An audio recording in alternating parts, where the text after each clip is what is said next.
Alright, so here's the leader Luffy, like you guys saw. Basically what he does, give this leader or one of your characters one Arrested Dawn. So I'm going to start with what we first, with our 1-drops here. So we have 4 Namis, basically just the searchers. Just helpful to hit your targets and see what you really need. Basically to make sure you get these Namis, which are also 1-drops. These basically just do the same as the leader, just makes it so that you're essentially playing with 12 Dawn by the time you get to 10. Super nice, very helpful, especially when you're trying to go for a game. Just keep these guys up, leave them there. The other 1-drops that we have are these choppers. These Tony choppers are just really good chump blockers, just for one, to be able to protect your board or to be able to protect your life late game if you really need it. But a lot of times, more often than not, people are trying to get rid of your board, so just having these guys to drop to protect your characters, especially when you need them to go for a game at the end, super helpful. Next, another card that kind of helps us draw but also gives pressure and is a key card for an event that I'll show at the end is this Sanji here. It looks like Robin, or it looks like, excuse me, Nami. But yeah, on your turn, gains 3,000 power, so it's basically 6k, also 1k counter, and on KO you could draw a card. So even if this character dies, it applies a lot of pressure on your turn and on your opponent's turn. It's an easy target and also allows you to keep on drawing your pieces, which is super helpful. That's why we play it at 4. Next, we'll go into the 2Ks real quick. I have 4 Sanjis. Really good, especially when they're not swinging into your life, like I said, because they're trying to clear your board. Having this up is just super helpful. Aggression.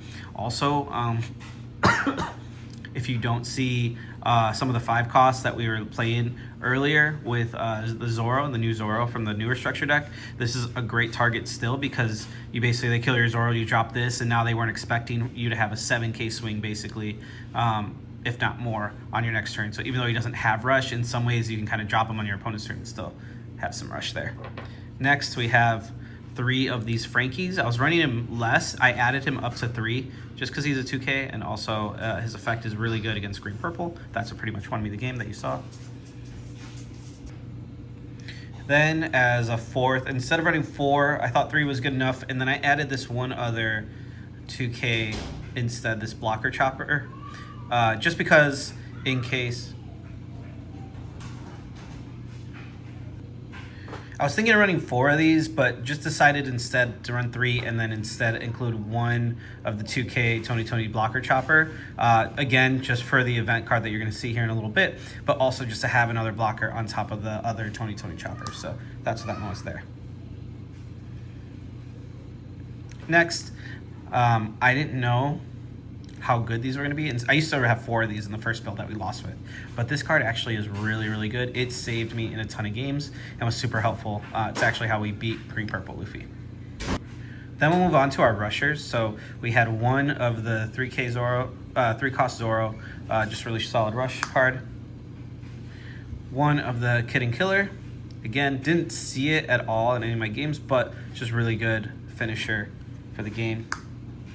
Didn't want to run too many non-Straw Hat cards because of that Sanji. He only works as a Diablo Jambe with Straw Hat cards. This was one of the MVPs of the game. Always saw at least 2 to 3 of him, and that's these Zoros. Now these Zoros on KO, it gets rushed if you put 2 Dawn, which is really easy with leader ability and with the Nami. But essentially this was really good. Not only does it apply a lot of good pressure, but on KO, play up to a red character at 6k power or less. And so basically he just replaces himself with something even better. And gets a swing off and gets a swing off with rush. So really good card, MVP of the deck right here. And then one of the cards that he would typically play out with him is this Luffy. This Luffy, just like the leader ability when attacking, give up to Arrested Dawn to one of your leaders or characters. This won me so many games as well. This is the other MVP, that Luffy and this Zoro. That Zoro and this Luffy, I should say, were really great, really solid picks. Then some of the other targets that I had in the deck was a 1 of Silver Israeli, a blocker, and then just if your opponent's winning or like, you know, has a strong board, typically against like some of the other Luffy decks that have those strong characters, this just is a great blocker that you can play off of the Zoro, and you draw 2 cards, which is really solid. I only had 1 of them. I used to have more, but traded them out for some other things. Another great kind of the main target, other than the Luffy, would be this Wapol. Wapol is just so strong. 8k on your opponent's turn. You put Arrested Dawn on him, which again, really easy with leader ability.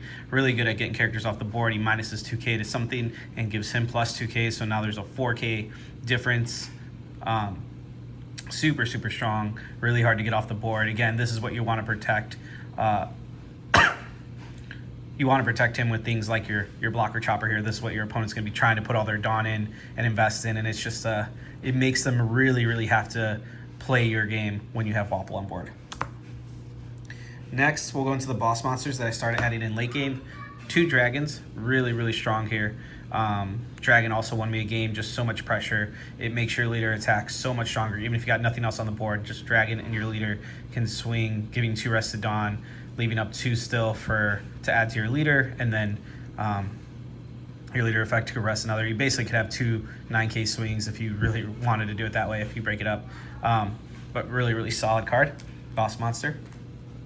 Didn't see him in any of my games, but still really strong. Didn't get to play him because I already won the games by that point, but really, really solid character to play, especially if they're starting to block her up when they're down to like 1 life or so. Then also, we got these 2 Shanks, 2 different ones, both alt arts. One's KOing, something on big stuff, so something like a Bonnie or something like that. The other one, really good against boards that are going wide. Minuses 1k to all your opponent's characters. Both really good. Saw them in hand, never got to play them though, but just other boss monsters to try to help you close out the game. Last, the event. This at 4. You need this at 4. This just helps.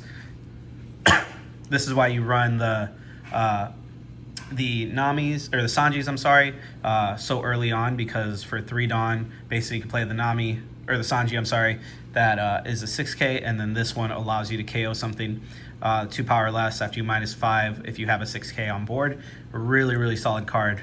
Really awesome for red.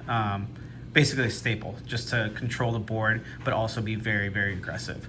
These, I was never mad to see this card, ever. So, really solid card. But with that, that is the build. I'll put it down right. Zoom out a little bit so you guys can see the full thing. But let me know what you guys think. Let me know if there's other cards that you've tried that have worked really well. Like I said, this helped me top local, but love to hear your guys' thoughts down in the comment section below. And also, once we hit 2,000, I'll be giving away a box of OP-11, 12, whatever the new set is that we're going to be going into. So you guys let me know just what deck are you excited to see. Leave a comment and a like on the video, and that way I'll know. And once we hit 2K, we will be giving that away. So make sure to subscribe, like the video if you haven't already, and if you've enjoyed this one, check out some of the other videos we have right over here.